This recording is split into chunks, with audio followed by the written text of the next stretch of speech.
Hey guys, welcome back to the channel. Today we're going to be continuing our series on Florence Scovel Shinn's book, The Game of Life and How to Play It. Today we're going to be looking at Chapter 2. Before we get started, if you wouldn't mind hitting the like button and subscribing, make sure you ding that notification bell. I would greatly appreciate it. Okay, Chapter 2, The Law of Prosperity. Yea, the Almighty shall be thy defense, and thou shalt have plenty of silver. One of the greatest messages given to the race through the scriptures is that God is man's supply, and that man can release through his spoken word all that belongs to him by divine right. He must, however, have perfect faith in his spoken word. Isaiah said, "My word shall not return unto me void, but shall accomplish that whereunto it is sent." We know now that words and thoughts are a tremendous vibratory force ever molding man's body and affairs. And right there, guys, I think it's really important to note as well, not only the good things, but also the bad things. So I believe it's very important for us to always speak in a way that will lift ourselves and others up. We continue. A woman came to me in great distress, and she said she was to be sued on the 15th of the month for $3,000. She knew no way of getting the money and was in despair. I told her God was her supply and that there is a supply for every demand. So I spoke the word. I gave thanks that the woman would receive $3,000 in the right time in the right way. I told her she must have perfect faith and act in her perfect faith. The 15th came, but no money had materialized. She called me on the phone and asked what she was to do. I replied, "It is Saturday, so they won't sue you today. Your part is to act rich, thereby showing perfect faith that you will receive it by Monday." She asked me to lunch with her to keep up her courage. When I joined her at the restaurant, I said, "This is no time to economize. Order an expensive luncheon. Act as if you already had received the $3,000. All things whatsoever ye ask in prayer, believing ye shall receive." You must act as if you had already received. The next morning she called me on the phone and asked me to stay with her during the day.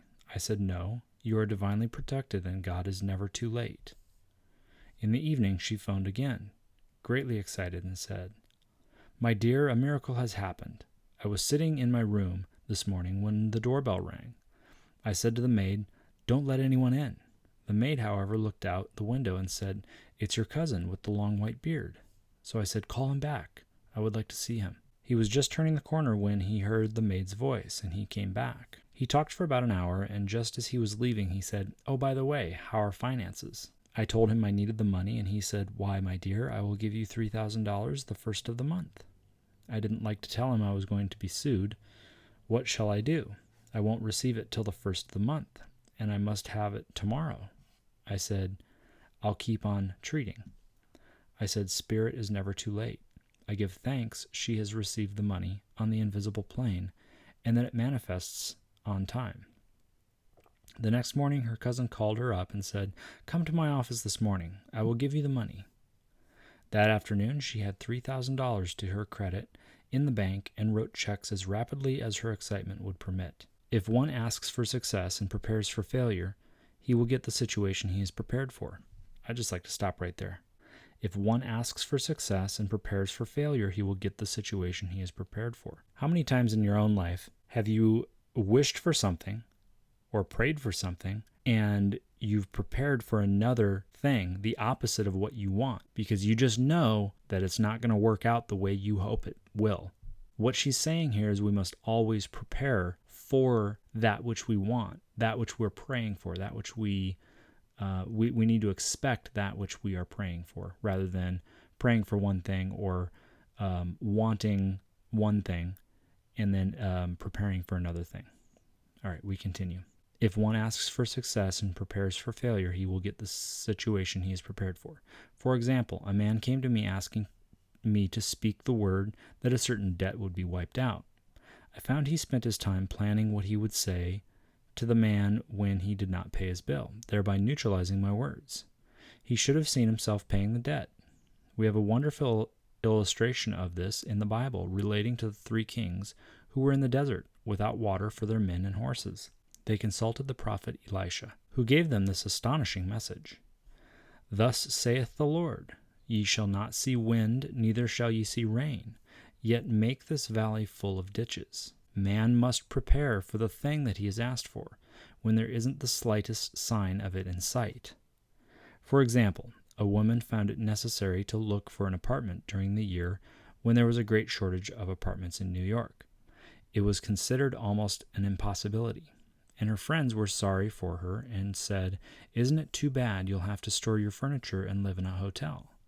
She replied, You needn't feel sorry for me. I am a Superman, and I'll get an apartment. She spoke the words, Infinite Spirit, open the way for the right apartment. She knew there was a supply for every demand, and that she was unconditioned working on the spiritual plane, and that one with God is a majority. She had contemplated buying new blankets when the tempter, the adverse thought or reasoning mind, suggested, Don't buy the blankets. Perhaps, after all, you won't get an apartment, and you will have no use for them. She promptly replied to herself, I'll dig my ditches by buying the blankets. So she prepared for the apartment, acted as though she already had it. I think this is a very important illustration of what we just discussed, or what she just said, as far as preparing for the thing that you want rather than preparing for the thing that you don't want. So you dig your ditches, or you buy your blankets, whatever the case might be, you prepare for the thing that you want, the thing that you've asked for, instead of preparing for the opposite of it. She found one in a miraculous way, and it was given to her, although there were over 200 other applicants. The blankets showed active faith. It is needless to say that the ditches dug by the 3 kings in the desert were filled to overflowing. Read 2 Kings. So guys, take a moment and really kind of look for areas in your life where you can metaphorically dig your ditches, buy your blankets, whatever the case might be. Whatever it is that you have asked for in life or that you want in life, see if there are ways that you can prepare for that, where you can kind of pave the way for your success to manifest. We continue. Getting into the spiritual swing of things is no easy matter for the average person. The adverse thoughts of doubt and fear surge from the subconscious. They are the army of the aliens, which must be put to flight. This explains why it's so often darkest before the dawn. A big demonstration is usually preceded by tormenting thoughts. Having made a statement of high spiritual truth, one challenges the old beliefs in the subconscious, and error is exposed to be put out. This is the time when one must make his affirmations of truth repeatedly and rejoice and give thanks that he has already received. Before ye call, I shall answer. This means that every good and perfect gift is already man's, awaiting his recognition. Man can only receive what he sees himself receiving. The children of Israel were told that they could have all the land they could see. This is true of every man. He has only the land within his own mental vision. Every great work, every big accomplishment has been brought into manifestation through holding to the vision, and often, just before the big achievement comes, apparent failure and discouragement. The children of Israel, when they reached the promised land, were afraid to go in, for they said it was filled with giants who made them feel like grasshoppers. And there we saw the giants, and we were in our own sight as grasshoppers. This is almost every man's experience.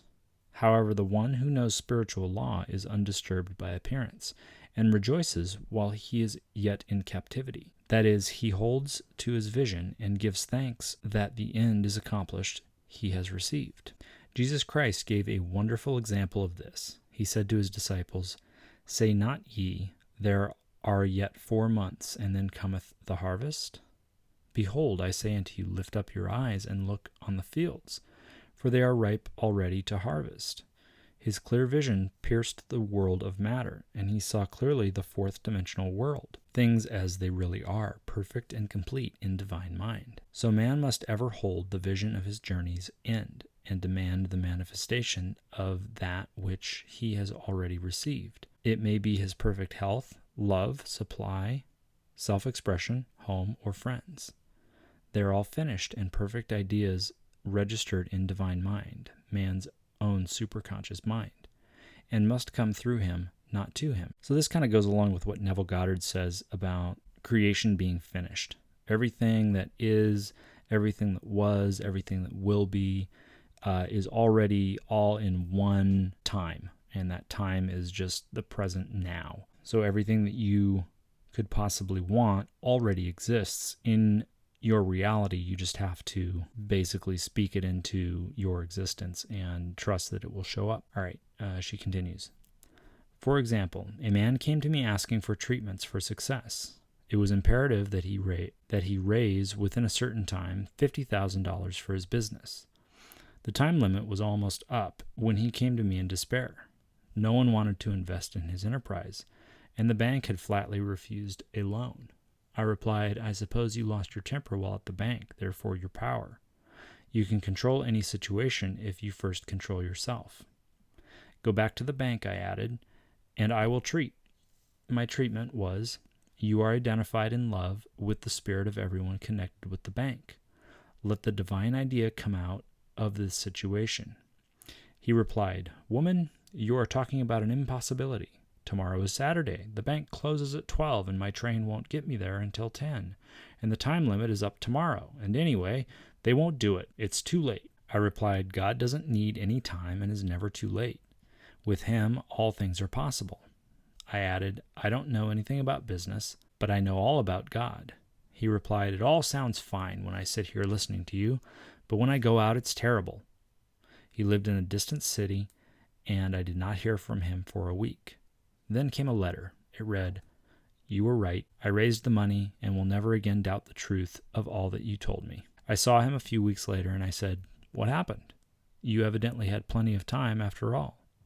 He replied, My train was late, and I got there just 15 minutes to 12. I walked into the bank quietly and said, I have come for the loan. And they gave it to me without a question. It was the last 15 minutes of the time allotted to him, and Infinite Spirit was not too late. In this instance, the man could never have demonstrated alone. He needed someone to help him hold to the vision. This is what one man can do for another. So that's a great example right there of how I think a lot of times we believe or we feel like the thing that we want or what we're asking for is almost an impossibility because normally it takes, X amount of time or whatever for this to happen, and I only have that amount of time, or whatever the case might be in that regard. But that's just an example of the fact that, I guess, going back to what I just said a minute ago, was everything's already created, creation is finished, everything's already done. You just kind of need to reach out and grab. All right, she continues. Jesus Christ knew the truth of this when he said, If two of you shall agree on earth as touching anything that they shall ask, it shall be done for them of my Father which is in heaven. One gets too close to his own affairs and becomes doubtful and fearful. The friend or healer sees clearly the success, health, or prosperity, and never wavers because he is not close to the situation. It is much easier to demonstrate for someone else than for oneself. So a person should not hesitate to ask for help if he feels himself wavering. A keen observer of life once said, No man can fail if some one person sees him successful. Such is the power of the vision, and many a great man has owed his success to a wife or sister or a friend who believed in him and held without wavering to the perfect pattern. And that is it for Chapter 2 of The Game of Life and How to Play It. Thank you guys so much for watching. I am very grateful that you tuned in and watched the video, listened. I hope that you got a lot out of it. Again, this is one of my most favorite books. It really speaks to me in a powerful way. I hope that you enjoyed it, and I hope that you're getting a lot out of this. Again, we're going to keep our series going for this book. And if you wouldn't mind hitting the like button on this video, hitting the subscribe button, and dinging that notification bell, it would greatly help me a lot getting these videos out. If you're enjoying these videos, drop me a comment down below. I really appreciate you guys watching, and I will see you guys on the next one.